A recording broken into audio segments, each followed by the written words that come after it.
Episode 9 లగ్నరీత్యా శుభులు పాపులు. ఒక లగ్నరీత్యా లగ్నం ఏదైనా తీసుకుంటే ప్రతి లగ్నానికి చెక్ చేద్దాము. రీత్యా శుభులు పాపులు. దానికన్నా ముందు కేంద్రాలు లగ్నాన్ని బట్టి మారుతాయి. కేంద్రాలు అనేవి ప్రతి లగ్నానికి మారుతూ ఉంటాయి అన్నమాట. కేంద్ర స్థానాలు 1, 4, 7, 10 వీళ్ళంటే కేంద్ర స్థానాలు మారుతున్నాయంటే మీనింగ్ ఏమి? కేంద్రాల్లో ఉండేవాళ్ళు శుభులైన అవ్వచ్చు, అశుభులైన అవ్వచ్చు. ఛాన్సెస్ అనేది ఉంది. కొన్ని లగ్నాలకి కేంద్రాలు శుభులు అవుతారు. ఇక్కడ 7వ స్థానం వచ్చింది. 7వ స్థానం ప్రతి లగ్నానికి అశుభుడే అవుతారు. 4వ స్థానం, ఇప్పుడు 1వ స్థానం అనేది ఇప్పుడు లగ్నానికి శుభులే అవుతారు. కానీ 4, 10 స్థానాలు అనేవి ఉన్నాయి కదా, ఇవి మారుతూ ఉంటాయి. కొన్ని లగ్నాలకి 2 శుభులు అవుతారు. 4వ స్థానాధిపతులు నేను చెప్తుండేది అధిపతులు 2 శుభులు అవుతారు. అది మనం చెక్ చేద్దాం. ప్రతి లగ్నానికి చెప్పేటప్పుడు మనం క్లియర్గా చెక్ చేద్దాం ఎట్లా అవుతుంది, ఏమవుతుంది, ఎందుకు శుభులు అవుతారు, ఎందుకు అశుభులు అవుతారు అనే రూల్స్ అనేవి ఉన్నాయి. ఆ రూల్స్ని బట్టి చెక్ చేద్దాం. సో మారుతూ ఉంటాయి అన్నమాట కేంద్రాలు. శుభులు కావచ్చు, అశుభులు కూడా కావచ్చు. ఎట్లా అనేది చూపిద్దాం. కోణాలు ప్రతి లగ్నానికి శుభులే. ఏ కోణం తీసుకున్నా, ఏ లగ్నం తీసుకున్నా, ఆ ఇప్పుడు మేష లగ్నానికి 1, 5, 9 కోణాలు అవుతారు. ఈ కోణాలు ఈ మేష లగ్నానికి ఎప్పుడూ శుభులే అవుతారు. ఎప్పటికీ వాళ్ళ అశుభులు అనేది కారణం. మనం ఏ లగ్నం తీసుకున్నా ఆ లగ్న అధిపతి ఎప్పటికీ శుభుడే. అలాగే పంచమాధిపతి, నవమాధిపతి వీరు కూడా స్థిర శుభులు. ఈ స్థిర శుభులనే కోణాధిపతులు అని అంటారు. కోణాధిపతులు ఎందుకు శుభులు అవుతారు? ఇప్పుడు మనం చర్చ జరపాలి. ఎందుకు వీళ్ళే శుభులు కావాలి? ప్రతి జీవికి త్రిశక్తుల ఆవశ్యకత ఉంది. ప్రతి జీవికి, ఒక జీవి బ్రతకాలి అంటే 3 శక్తులు ఖచ్చితంగా కావాలి. అవేమి? దేహశక్తి. బ్రతకాలి అంటే ఆరోగ్యంగా ఉండాలి. ఖచ్చితంగా దేహంలో ఏదైనా పని చేయాలి అంటే ఆరోగ్యంగా ఉండాలి. దేహానికి శక్తి కావాలి. అది ఎక్కువ తక్కువ అనేది వాడు చేసుకున్న పాప పుణ్యం మీద డిపెండ్ అయి ఉంటుంది. పోయిన జన్మలో చేసిన పాపము పుణ్యం మీద అది ఎక్కువ శక్తి తక్కువ శక్తి అనేది డిపెండ్ అయి ఉంటుంది. కానీ శక్తి అయితే చిన్న పని చేయాలన్నప్పుడు కొంత శక్తి అనేది అవసరం అవుతుంది. అలాగే జ్ఞానశక్తి, తెలివి అనేది ఉండాలన్నమాట ఖచ్చితంగా. అలాగే ధనశక్తి, డబ్బు కూడా అవసరం. ఈ 3 శక్తులు కూడా ప్రతి జీవికి అవకాశం. ఈ 3 శక్తులు అవసరం. ఈ 3 శక్తులు మానవునికి ముఖ్యం. దేహశక్తికి పార్వతి.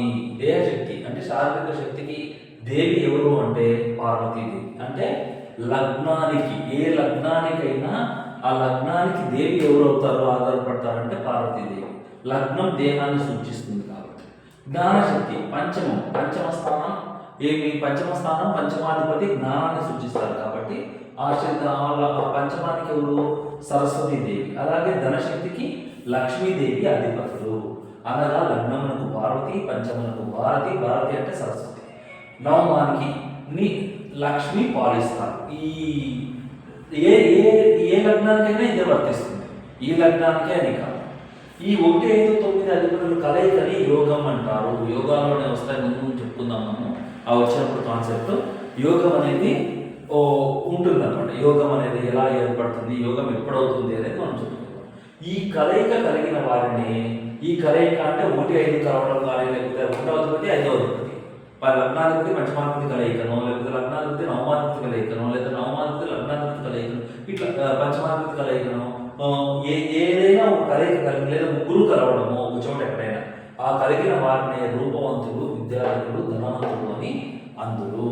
ఇవి కలిసిన వాళ్ళు, ఇవి యాక్చువల్గా కేంద్రాల్లో కలిస్తే చాలా మంచిది. ఈ కోణాధిపతులు కేంద్రాల్లో కలిసిన వారే షావుకారులు అవుతారు, విద్యావంతులు, ధనవంతులు అవుతారు, లేదంటే రూపవంతులు అవుతారు. మంచి రూపవంతులు అంటే అందగత్తెలు, అందమైన అబ్బాయిలు. ఈ 1, 5, 9 అధిపతులు స్థానాలు అశుభులచే ధ్వంసమైన వారు. అశుభులు అంటే ఎవరవుతారు? లగ్నానికి 3వ అధిపతి, 7వ అధిపతి, 11వ అధిపతి. వీరు ఖచ్చితంగా అశుభులు అవుతారు అన్నమాట. ఏ లగ్నానికైనా వాళ్ళేమో ఎప్పుడైనా ఈ 1, 4, 7, 10లో కలిస్తే, 1, 4, 7, 10లో కలిస్తే వాళ్ళు ఏమవుతుంది? అధిపతులు స్థిర అశుభులు. వీరికి ధ్వంసమైన 1, 5, 10, 9 స్థానాలు జాతకులకు కురూపులుగా, నిరక్షరాస్యులుగా, నిర్ధారణగా మిగిలిపోతారు అన్నమాట. అంటే 1వ స్థానం ధ్వంసమైన, 1వ స్థానంలో 3, 7, 11 అధిపతులు ఒకరున్నా ఇద్దరున్నా, లేదా 5వ స్థానంలో 3, 7, 11 అధిపతులు ఒకరున్నా ఇద్దరున్నా, 9వ స్థానంలో ఉన్నా కూడా ఏమవుతుంది? ఏ స్థానాన్ని బట్టి అది కురూపులు అవ్వడమో, లేదా విద్యను లేకపోవడమో ధనం లేకపోవడం అనేది జరిగే అవకాశం ఉంది. లగ్న పంచమ నవమాధిపతులు కేంద్ర స్థానాల్లో అంటే 1, 5, 9 అధిపతులు. ఈ లగ్నమే తీసుకున్నాం. ఈ లగ్నం ఉపయోగించే లగ్నాధిపతి కుజుడు, పంచమాధిపతి సూర్యుడు, నవమాధిపతి గురువు, కుజుడు, సూర్యుడు ఈ లగ్నానికి లగ్నం బట్టి మారుతుంది. నేను పదే పదే చెప్తున్నాను కాబట్టి నేను ఒక లగ్నం తీసుకున్నాను. ఆ లగ్నాన్ని మార్పు మీరు చూసుకోండి. అంటే లగ్న పంచమ నవమాధిపతులు కేంద్ర స్థానాల్లో ఉంటే అంటే 1లో కానీ 1లో ఉంటే 7 చూస్తాడు, 4లో కానీ 4లో ఉంటే 10 చూస్తాడు. లేకున్నా ఈ 1, 4, 7, 10 స్థానాల్లో 1, 5, 9 అధిపతులు లేకపోతే ఆ మానవ జీవితంలో సుఖం ఉండదు. ఎందుకు ఉండదు? చతుర్థం బ్రహ్మస్థానము. ఈ స్థానంలో స్థిరాస్తులు అభివృద్ధి చెందుతుంది. సో స్థిరాస్తుల గురించి చూడాలి మనము అంటే చతుర్థాన్ని చూడాలి. వాడికి ఇల్లు ఉందా, బాగుందా అంటే ఇక్కడ శుభగ్రహం ఉంది అంటే మంచి ఇల్లు ఉంటుంది, స్థిరాస్తులు ఉంటాయి, భూములు ఉంటాయి, ఇలాంటివన్నీ ఉండే ఛాన్సెస్ ఉంటాయి అన్నమాట చతుర్థంలో. అలాగే ఇక్కడ కనీసం ఒక కోణాధిపతి ఉంటే స్థిరాస్తి అభివృద్ధి అవుతుంది. అంటే అతని వల్ల స్థిరాస్తి పెంపొందించుకుంటాడు అని చెప్పవచ్చు అన్నమాట. చతుర్థంలో ఉన్న శుభగ్రహం 7 చూపుతో దశమాన్ని చూడడం వల్ల అంటే ఇక్కడ ఒకవేళ శుభగ్రహం ఉందనుకోండి, శుభగ్రహం అంటే ఏది? లగ్న పంచమ నవమాధిపతిలో ఏదో ఉంటుండేదే శుభగ్రహం. అంటే ఈ లగ్నానికి కుజుడు కానీ, సూర్యుడు కానీ, గురువు కానీ ఎవరో ఒకరు ఈ ప్లేస్లో ఉండాలి 4లో. లేదంటే కనీసం 10లో ఉంటే 4 చూస్తారు, 4లో ఉంటే 10 చూస్తారు. అలా ఉంటే ఏమవుతుందంటే 10ని కూడా చూస్తారు. కాబట్టి ఉన్న శుక్రం 7 చూపుతో దశమాన్ని చూడడం వల్ల 10లో ఉంటే చూసినా ఉన్నా ఒకటే ఫలితం అంటే గుర్తుపెట్టుకోండి. 10లో ఉంటే 4 చూస్తాడు అంటే 4లో కూడా ఉన్నట్టే, నా ఎదురిల్లు కాబట్టి 4లో ఉంటే 10ని చూస్తుంది గ్రహం. కాబట్టి 4లో ఉన్న 10లో ఉన్నట్టే, 10లో ఉన్న 4లో ఉన్నట్టే, ఎక్కడ ఒక చోటు ఉన్నా 2 చోట్ల ఉన్నట్టే అన్నమాట గ్రహం. అప్పుడు 10లో ఉంటే ఏమవుతుంది? దశమాన్ని చూడటం వల్ల వృత్తి, ఉద్యోగ, వ్యాపారాలు అభివృద్ధి చెందుతాయి. మనిషికి ఏం కావాలి? 4 నుంచి స్థిరాస్తులు వచ్చేసినాయి. అంటే ఉండడానికి ఇల్లు, మంచి ఫెసిలిటీస్, లగ్జరీస్, కారు, ఇవన్నీ ఇలాంటివన్నీ వెహికల్స్ ఇవన్నీ 4 వేలు చెప్తుంది అన్నమాట. అలాగే అవి చెప్తున్నాం, కారకత్వాలు వస్తాయి. అవి వచ్చినప్పుడు అవి ఇంకా క్లియర్గా చెప్పుకున్నాం. ఇక్కడ జస్ట్ లైట్గా ఉంటుంది. దీంట్లో 10 అయితే వృత్తి, ఉద్యోగ, వ్యాపారాలు అభివృద్ధి చెందుతాయి. లేదా దశమంలో ఉన్న చతుర్థం శుభత్వం చెందును. సప్తమ కేంద్ర స్థానమైన రుద్రస్థానాన్ని కళత్ర స్థానం అని కూడా అంటారు. సప్తమ స్థానం ఇది కూడా కేంద్ర స్థానమే. ఈ రుద్రస్థానాన్ని కళత్ర స్థానం అని కూడా అంటారు. కళత్రం అంటే వివాహ స్థానం అని అంటున్నారు. ఒక్క కోణాధిపతి ఇక్కడ లేకపోతే అంటే 159 లార్డ్స్ లగ్న పంచమ నవమాధిపతులు ఒక్కరైనా కనీసం 7లో లేకపోతే మానవుని సౌఖ్యములన్నీ బూడిద పాలను. అంటే సంసారం చెడును, సంసార సుఖం అనేది అతనికి ఉండదన్నమాట. ఇప్పుడు లగ్న పంచమ నవమాధిపతులు 7లో లేకపోతే లగ్నంలో అయినా ఉండాలి, అంటే 7 చూస్తారు, లేదా 7లో అయినా కనీసం ఉండాలి. 1, 5, 9 స్థానాల్లో మనం పూర్వజన్మలో చేసిన పుణ్యం, ఆ పుణ్యాన్ని అదృష్టం అని కూడా మనం అంటాం. నాకు అదృష్టం బాగాలేదు అంటుంటాం. అదృష్టం అంటే మనం పోయిన జన్మలో చేసిన పుణ్యాన్ని అదృష్టం అంటారు. అదృష్టం దాగి ఉంటుంది. సో అదృష్టం ఎక్కడ దాగి ఉంటుంది? లగ్నంలో దాగి ఉంటుంది, పంచమంలో దాగి ఉంటుంది, అలాగే నవమంలో దాగి ఉంటుంది. అలాగే 3, 8, 11 అధిపతుల స్థానము అంటే 3వ స్థానము, 8వ స్థానము, అలాగే 11వ స్థానం. ఈ స్థానాల్లో పూర్వజన్మ పాపం దాగి ఉంటుంది. అంటే పోయిన జన్మలో మనం చేసిన పాపం అనేది సామాన్యంగా అన్ని లగ్నాలకు చతుర్థ స్థానం శుభమైతే దశమ స్థానం పాపస్థానం అవుతుంది. మామూలుగా వేరే అన్ని లగ్నాలకి చతుర్థ స్థానం శుభత్వం అవుతే ఆ లగ్నాల వల్ల మీకు తెలుస్తుంది. లగ్నరీత్యా శుభుడు పాపలు చెప్పినప్పుడు మీకు క్లారిటీ వస్తుంది. చతుర్థ స్థానం శుభమైంది లేదనుకోండి, చతుర్థాధిపతి శుభుడు అవుతే దశమాధిపతి ఎవరవుతారు? ఏమవుతారు? అశుభుడు అవుతారు. కానీ ఒకవేళ దశమ స్థానం శుభత్వం అవుతే చతుర్థ స్థానం అశుభ స్థానం అవుతుంది అన్నమాట. కానీ ఒక వృషభ తులా లగ్నాలకు మాత్రం వృషభ స్థానంలో అంటే ఇది మేషం, వృషభం ఈ లగ్నానికి, అలాగే తులా లగ్నానికి, ఈ 2 లగ్నాలకి మేషము, వృషభము, తుల లగ్నాలకు మాత్రము చతుర్థ దశమములు 2 శుభస్థానాలే. ఈ 2 లగ్నాలు అధిపతి ఎవరు? శుక్రుడు. అంటే శుక్రుడు అధిపతిగా ఉన్న వృషభ లగ్నానికి, తులా లగ్నానికి మాత్రము 2 శుభత్వం చెందుతాయి. 4వ స్థానం శుభత్వం చెందుతుంది, అలాగే 10వ స్థానం కూడా శుభత్వం చెందుతుంది. ఎందుకు చెందుతుంది అనేది లగ్నరీత్యా శుభులు పాపలు మనం తీసుకుంటాం. ఇంకా ఉంది, ప్రతి లగ్నానికి శుభులు ఎవరు అవుతారు పాపలు అవుతారని డిస్కస్ చేస్తాము. అక్కడ మనం తెలుసుకుంటాం ఎందుకు ఆ రెండింటికి శుభులు అవుతారు. కానీ వృషభ తుల లగ్నాలకు మాత్రం చతుర్థ దశలు రెండు శుభస్థానములే. అందువల్లనే గొప్ప గొప్ప నాయకులు, విప్లవకారులు, జమీందారులు, రాజులు, నియంతలు వృషభ తులా లగ్నం ఎందే జన్మిస్తూ ఉంటారు. వీరు వృషభ తులా లగ్నాల్లోనే జన్మిస్తారన్నమాట. కారణం ఎందుకంటే ఆ రెండు స్థానాలు శుభత్వం చెందుతాయి కాబట్టి వీరు ఆ లగ్నాలు ఎందే జన్మిస్తూ ఉంటారు. అవి ఎలా అవుతాయని మరి ప్రతి లగ్నానికి శుభులు పాపలు అనేది తీస్తాము. ఎవరు శుభులు ఎవరు అశుభులు అనేది అప్పుడు మనము క్లియర్గా తెలుస్తుంది. కొంతమంది ఈ విద్యాస్థానాన్ని చతుర్థ స్థానంగా కూడా చెప్తూ ఉంటారు. కొంతమంది జాతకులు చెప్పేదంటే చతుర్థ స్థానం విద్యాస్థానం అంటుంటారు. కానీ చతుర్థ స్థానం పూర్ణ స్థిర స్థానం కాదు, పంచమ స్థానమే స్థిర స్థానము. కాబట్టి పంచమే విద్యాస్థానం అనేది అవుతుంది. పంచమం ఎప్పుడు శుభస్థానమే అనమాట. పంచమాధిపతి చతుర్థాధిపతి ఒకసారి శుభుడు అవ్వచ్చు, కొన్ని లగ్నానికి అశుభుడు అయ్యే ఛాన్సెస్ కూడా ఉంది. విద్యాస్థానము అనేది అందరికీ మస్ట్ అండ్ షుడ్ కాబట్టి చతుర్థ స్థానం అనేది అయ్యేది ఉండదు. ఖచ్చితంగా పంచమ స్థానమే విద్యాస్థానం అవుతుంది. ఈ త్రికోణంలో త్రికోణంలో అంటే 1, 5, 9 స్థానాల అయితే పూర్వపుణ్యం నిలువ ఉంటుంది. మనం చేసిన పూర్వపుణ్యం పోయిన జన్మలో శరీరం ఉపయోగించి పుణ్యాలు చేసింటే, కష్టంతో ఎవరికైనా కష్టంలో ఆదుకోవడము శరీరం ఉపయోగించి పుణ్యం చేసింటే ఈ సమయంలో లగ్నాధిపతి బాగా ఉంటాడనమాట లగ్న స్థానం. అదే పంచమం నుంచి విద్య ద్వారా ఏమన్నా పుణ్యాలు చేసింటే మనము పంచమాధిపతి బాగుంటుంది. నవమం ద్వారా పుణ్యాలు చేసింటే నవమ స్థానం ద్వారా అంటే ధనం ద్వారా పుణ్యం చేసి ఉంటే ఇప్పుడు నవమ స్థానము నవమాధిపతి బాగుంటారన్నమాట. ఈ కోణాధిపతులే మనకు దైవము. ఈ కోణానికి అధిపతులు ఇప్పుడు మేషలగ్నం అనుకుంటే మేషలగ్నానికి అధిపతి కుజుడు శరీరపరంగా ఆరోగ్యపరంగా బాగుండాలి అంటే కుజుని ప్రార్థన చేయాలి, లేదా కుజుడికి సంబంధించిన దేవుడి ప్రార్థన చేయాలన్నమాట. అవన్నీ టేబుల్ మనం ముందే లాస్ట్ ఎపిసోడ్స్లో చెప్పుకున్నాం. అవి కుజుడికి ఏ దేవుడు, ప్రతి గ్రహానికి ఏ దేవుడు అనేది దిక్కు దేవుడు మీరు అక్కడ రెఫర్ చేసుకోండి, మీకు తెలుస్తుంది. అలాగే పంచమానికి అధిపతి ఎవరు? సూర్యుడిని పూజించవచ్చు, సూర్యుడికి సంబంధించిన దేవుణ్ణి పూజించవచ్చు. అలాగే నవమానికి అధిపతి ఎవరు? గురువు. విద్య కావాలి అంటే సూర్యుని పూజించాలి. నవమం ధనం కావాలి అంటే గురువుకు సంబంధించిన దేవుణ్ణి ఈ లగ్నాన్ని కూడా పూజించాలి. ఆ లగ్నరీత్యా వాళ్ళ మారుతూ ఉంటాయి అన్నమాట. నేను కేవలం ఈ లగ్నానికి మాత్రమే చెప్పాను. గురువును ఆరాధించాలి.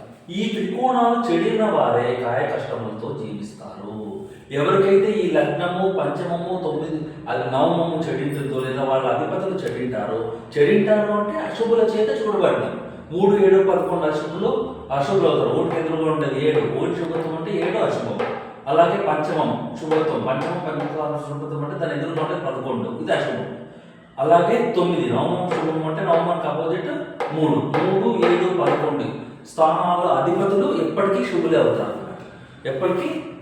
అవుతారు. సో కాబట్టి వాళ్ళు ఎవరైనా 1, 5, 9 స్థానాల్లో ఉండడం కానీ, లేకపోతే 1, 5, 9 స్థానాల అధిపతులు వాళ్లకు దొరికితే, వాళ్లకు కట్టుబడితే, అది నేను చెప్తాను కట్టుబడడం ఎలా ఏమి అనేది మనం నెక్స్ట్ వీడియోలో చూద్దాం అన్నమాట. సో విలువ లేని వారికి ఈ స్థానాలు అశుభులచే దెబ్బతిని ఉంటుంది. త్రికోణ శక్తి చెడిన వారే కాయ కష్టంతో జీవిస్తారు. పూర్వపుణ్యం నిలువ లేని వారికి ఇట్లాంటి పరిస్థితి అనేది వస్తుంది. పోయిన జన్మలో ఏమి పుణ్యం, ఎటువంటి పుణ్యం, ఏ రీత్యా శరీరరీత్యా కానీ, విద్యరీత్యా కానీ, ధనరీత్యా కానీ ఎటువంటి పుణ్యం చేయకుండా ఉండే వాళ్ళకే ఈ శరీరంలో అలాంటి కష్టాలు వచ్చే ఛాన్సెస్ ఉంటాయి. లేదా పాపాలు చేసింటే, ముఖ్యంగా లగ్నాధిపతి చెడితే అంటే అశుభుల వీక్షణ. చెడడం అంటే అశుభులు లగ్నాన్ని కానీ లగ్నాధిపతిని కానీ చూడటం, దేహం చెడును. అలాగే పంచమాధిపతి చెడితే విద్య చెడుతుంది. అలాగే నవమాధిపతి చెడితే ధనం ఉండదు, వాళ్ళ దగ్గర పేదరికంతో బతకాల్సి వస్తుంది. 4, 7, 10 స్థానాల్లో చతుర్థం అంటే 4వ స్థానం బ్రహ్మకు, 7వ స్థానం 7వ స్థానం శివుడిది, 10వ స్థానం విష్ణువుది. ఏ విధంగా అయితే పార్వతి, లక్ష్మీ, సరస్వతికి 1, 5, 9 ఇచ్చారో అదేవిధంగా బ్రహ్మ, శివుడు, విష్ణువు కూడా 4, 7, 10 అనేది ఆ స్థానాలు లగ్నరీత్యా ఇచ్చారన్నమాట. బ్రహ్మ విష్ణు స్థానంలో లగ్నాన్ని బట్టి మారవచ్చు. ఎందుకంటే 4, 10 ఎదురెదురుగా ఉంటాయి కాబట్టి ఇది బ్రహ్మస్థానం అయితే ఇది విష్ణు స్థానం అయితే ఇది బ్రహ్మస్థానం అయితే అది విష్ణు స్థానం అవుతుంది. కానీ శివుని స్థానం మారుతుంది. ఏ లగ్నానికి మారడు. రుద్రస్థానం 7వ స్థానమే ఉంటుంది. ఇప్పుడు బ్రహ్మస్థానం, సో దీన్ని బట్టి చూస్తే లగ్నం అనేది ఎవరు? పార్వతీదేవి, చతుర్థం బ్రహ్మ, పంచమం సరస్వతీదేవి, ఈశ్వరుడు, నవమం లక్ష్మి, అలాగే విష్ణు. సో ఇవి వీరి స్థానాలు. అంటే లగ్నం ఏ లగ్నానికైనా ఇదే వర్తిస్తుంది. లగ్నం పార్వతీ స్థానం, పంచమం సరస్వతి స్థానం, 9 నవమం లక్ష్మీ స్థానం, 4 బ్రహ్మస్థానం, 7 శివస్థానం అంటే ఈశ్వర స్థానం, 10 విష్ణు స్థానం. విష్ణు స్థానం బ్రహ్మస్థానం ఎదురెదురుగా ఉంటాయి కాబట్టి బ్రహ్మస్థానం విష్ణు స్థానం అవ్వచ్చు, విష్ణు స్థానం బ్రహ్మస్థానం అయ్యే ఛాన్స్ అనేది ఉంటుంది. బ్రహ్మ విష్ణు స్థానంలో లగ్నాన్ని బట్టి మారవచ్చు, కానీ రుద్రస్థానం అనేది ఏ లగ్నానికి మారదు. 7వ స్థానమే రుద్రస్థానం. బ్రహ్మస్థానం నుండి విష్ణు స్థానంలో, విష్ణు స్థానం నుండి బ్రహ్మస్థానంలో ఒక్క గ్రహమే పాలించను. అంటే ఇక్కడ ఏ గ్రహం 10లో ఉన్నా 4 చూస్తుంది, 4లో ఉన్న 10ని చూస్తుంది కాబట్టి ఒక గ్రహమే పాలిస్తుంది. లగ్నం నుండి సప్తమము, సప్తమం నుండి లగ్నం కూడా ఒక్క గ్రహమే పాలిస్తుంది. ఆల్రెడీ చెప్పుకున్నాం కూడా, ప్రతి గ్రహానికి ఎదుటి చూపు ఉంటుంది అని, 7th హౌస్ చూపు ఉంటుంది అని చెప్పాం. కాబట్టి లగ్నంలో ఉంటే 7 చూస్తుంది, 10లో ఉంటే 4 చూస్తుంది, 7లో ఉన్న లగ్నాన్ని చూస్తుంది. బ్రహ్మస్థానమునకు విష్ణు స్థానం శత్రుస్థానం అగును. అలాగే విష్ణు స్థానమునకు బ్రహ్మస్థానం శత్రుస్థానం అగును. బ్రహ్మస్థానం 4 అంట, 4కి 10 శత్రుస్థానం అవుతుంది. 7 చూపు ఎప్పుడు శత్రుస్థానం అని చెప్పాము. 4వ ఇంటికి 10వ ఇల్లు, 10వ ఇంటికి 4వ ఇల్లు శత్రుస్థానం అగును. కాబట్టి చతుర్థం అన్నది అశాశ్వతం. మనం ఇందాక మాట్లాడుకున్నాం కదా, చతుర్థ స్థానం కొంతమంది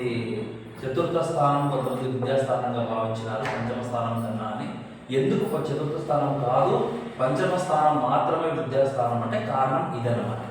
సో 4వ స్థానం అశుభ స్థానం అయితే 10వ స్థానం అశుభ స్థానం కావాలి, 10వ స్థానం శుభస్థానం అయితే 4వ స్థానం అశుభ స్థానం కావాలి.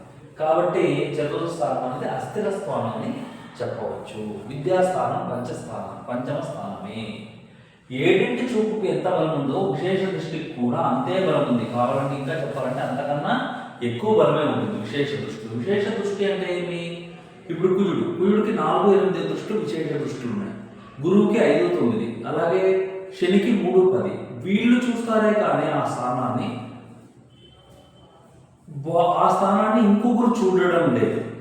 అంటే వీళ్ళు అక్కడ చూస్తున్నారు, వాళ్ళు చూస్తున్నారని ఇంకొకరు తెలియదు. ఎదురెదురుకుంటే ఒకరికొకరు పరస్పరం చూసుకుంటారు.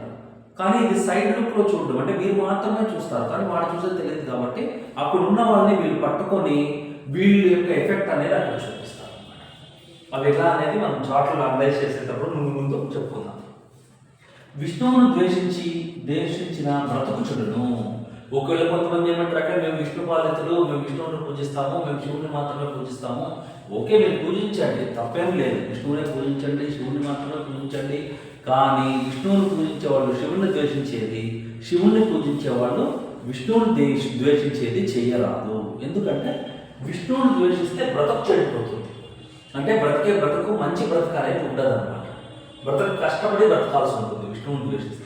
అలాగే శివుని ద్వేషిస్తే చావు చెడును, అంటే బెడ్ రిడన్ అయ్యి ఎక్కువ రోజులు హింస పడుతూ చావాల్సి వస్తుంది. కాబట్టి ఇద్దరిని మనం ద్వేషించాలి. అనాయాస మరణానికి, సుఖమైన చావుకు శివుడి ఆజ్ఞ కావాలి. మనం ఈజీగా చనిపోవాలి, ఇప్పుడు నిద్రలోనే వెళ్ళిపోవాలి అనుకుంటే శివుడి ఆజ్ఞ ఖచ్చితంగా మనకు కావాలి. శివకేశవులను సమానంగా పూజించేవాడు ధన్యుడు.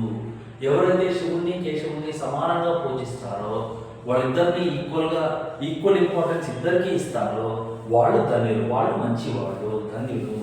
గురుపాలితులు అంటే గురుకేతు సూర్యచంద్రులు, దాదాపుగా సూర్యచంద్రులు కూడా వీళ్ళకే చెందుతారు. కానీ కొన్ని చోట్ల లగ్నరీత్యా శనిపాలితులు కూడా సూర్యచంద్రులు కనెక్ట్ అవుతారు. ఎక్కువ భాగం గురుపాలితులకే అవుతారని ఇక్కడ రాశాను నేను. అది మళ్ళీ అక్కడ వచ్చినప్పుడు మీకు అర్థమవుతుంది. గురుపాలితులు శనిపాలితులు గురుపాలితులు శత్రువులు అవుతారు. వీళ్ళకి వాళ్ళ శత్రువులు అవుతారు, వాళ్ళకి వీళ్ళు శత్రువులు అవుతారు. వీరిద్దరు కలయిక యోగ భ్రష్టం అగును. అంటే గురుపాలితులు శనిపాలితులు కలిస్తే, అంటే ఇప్పుడు కూడా 10వ స్థానంలో గురువు ఉండి లేదా 10వ స్థానంలో కానీ ఎదురుగా 4వ స్థానంలో కానీ శని ఉన్నారనుకోండి, శని కానీ శుక్రుడు కానీ అంటే శనిపాలితులు ఎవరైనా ఉంటే వాళ్ళిద్దరి యొక్క కలయిక అంటాం దాన్ని. మిశ్రమం ఉన్నా చూచినా ఒకే ఇంపార్టెన్స్ గుర్తుపెట్టుకోండి. 10వ ఇంట్లో ఉంటే 4వ ఇంట్లో ఉన్నట్టే, 4వ ఇంట్లో ఉంటే 10వ ఇంట్లో ఉన్నట్టే. సో అలాంటి సందర్భంలో వీళ్ళు వాళ్ళు కలిశారంటే ఏమవుతుంది? యోగ భ్రష్టమగును. యోగ భ్రష్టం అంటే యోగము అంటే మంచి జరిగేది, భ్రష్టము అంటే చెడు జరుగుతుంది అని మీనింగ్. విప్లవాలు జరుగుతాయి. ప్రకృతి పంచతత్వములు చెలరేగి ప్రకృతిని హింసించి గురుశని సంసప్తకం, కుజశని చతుర్థ దశమం అంటే ప్రకృతిని గురుశని సంసప్తకం. గురుశని సంసప్తకం అంటే ఏమి? గురువు శని 7వ చూపుతో ఉండేది. ఒకవేళ గురువు ఇక్కడ 11లో ఉండి శని 5వ ఇంట్లో ఉంటే దీన్ని గురు శని సమసప్తకం అంటారు. లేదా ఇంకేముంది ఆప్షన్? కుజ శని చతుర్థ దశమం. కుజ శని చతుర్థ దశమం అంటే ఇప్పుడు ఉన్నారు. కుజుడు ఇప్పుడు ధనురాశిలో ఉన్నాడు, శని 12లో మీన రాశిలో ఉన్నాడు. కుజుడు 4వ చూపుతో శనిని చూస్తాడు. 1, 2, 3, 4. శని 10వ దృష్టితో 1, 2, 3, 4, 5, 6, 7, 8, 9, 10. సో దీన్ని కుజ శని చతుర్థ దశమం అంటారు. కుజ శని చతుర్థ దశమం ఇలా ఉంటే కుజ శుక్రుల కలయిక. ఇంకేముంది? కుజుడు ఇక్కడ ఉన్నాడంటే శుక్రుడు ఇక్కడ ఉండడం కానీ, లేదా ఇక్కడే ఇద్దరు ఉండడం కానీ, లేదా ఇద్దరు అక్కడే ఉండడం కానీ దీన్ని కలయిక అంటారు. ఇలా ఏ కండిషన్ ఉన్నా గురు శని కలయిక కానీ, కుజ శుక్ర కలయిక కానీ, లేదా కుజ శనుల పరస్పర చతుర్థ దశమం కానీ ఉంటే ప్రపంచాన్ని పట్టి పీడించును. అందుకే ఇప్పుడు కేసెస్ చెప్పాము మనం. ఇప్పుడు ఉన్న డిసెంబర్ 8 నుండి సుమారు జనవరి 20 దాకా దాదాపుగా కుజుడు ధనుర్మాసంలో ఉంటారు. నేను ఎప్పటి నుంచో చెప్తున్నాను, శని ఇక్కడే ఉంటారు. శని చాలా స్లో ప్లానెట్ కాబట్టి కుజుడు 45 డేస్ ఉంటాడు. 45 డేస్ తర్వాత మకరానికి వెళ్తారు. సో ఈ 45 డేస్ నియర్లీ డిసెంబర్ 8 నుండి నియర్లీ జనవరి 20 దాకా కూడా ప్రపంచం మొత్తము కూడా చాలా కష్టాలు పడాల్సి ఉంటుంది అని అర్థం అన్నమాట. సో ఇలాంటి సమయాల్లో జననమైన వారు అంటే ఈ కండిషన్స్ ఉన్నప్పుడు పుట్టిన వ్యక్తులు ఏమైతే పుట్టారో ఇలాంటి కండిషన్స్ ఈ కండిషన్స్తో పుట్టిన వ్యక్తులు ఏ లగ్నాల్లో అయినా పుట్టిన వ్యక్తులు ప్రజలను పీడింతురు. వాళ్ళు కానీ రాజులు అయితేనా వాళ్ళు పెద్ద స్థానాల్లో ఉన్నారంటే దుర్యోధనుడు లాగా ప్రజల్ని వాళ్ళందరూ హింసిస్తారు. దుర్యోధనుడు జాతకం కూడా ఈ విధంగానే కుజశనుల కలయికనో, కుజశనుల పరస్పర చతుర్థ దశమో, గురుశనుల కలయికో లేదా శుక్ర కుజుల కలయికో అయి ఉంటుంది ఖచ్చితంగా. ఈ 3 ఛాన్సెస్లో ఎక్కువ ఉంటాయని, అందువల్లే అతను చాలా హింస చేశాడు అన్నమాట. ఇలా వీరు 2 తెగులుగా ఉండి చావు పుట్టుకును కలిగిస్తున్నారు. గురుపాలితులకి గురువు బ్రతుకునిస్తే శని పాలితులు చావునిస్తారు. అలాగే శని పాలితులకి శని బ్రతుకునిస్తే గురుపాలితులు చావునిస్తారు. ధన్యవాదాలు.